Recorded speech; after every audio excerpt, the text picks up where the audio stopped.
Hello friends, welcome back to Shreya's cooking channel. Hope you all are doing well. Today let's see how to make fresh fruits chocolate bombs.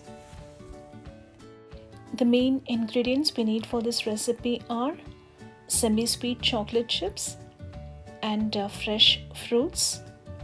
We can melt the chocolate chips using the double boiler method. I'm using a medium-sized chocolate bomb mold.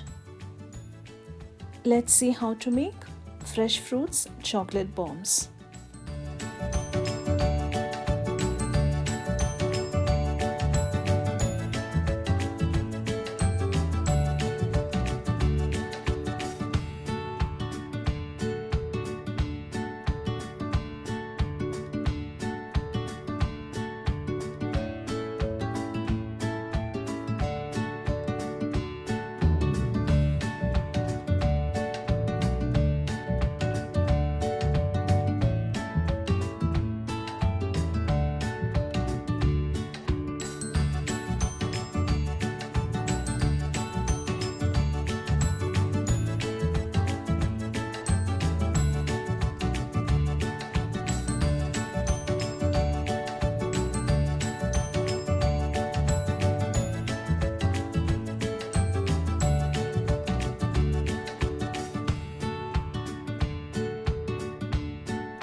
We can make this for any special occasion, and kids would love to eat fruits with chocolate.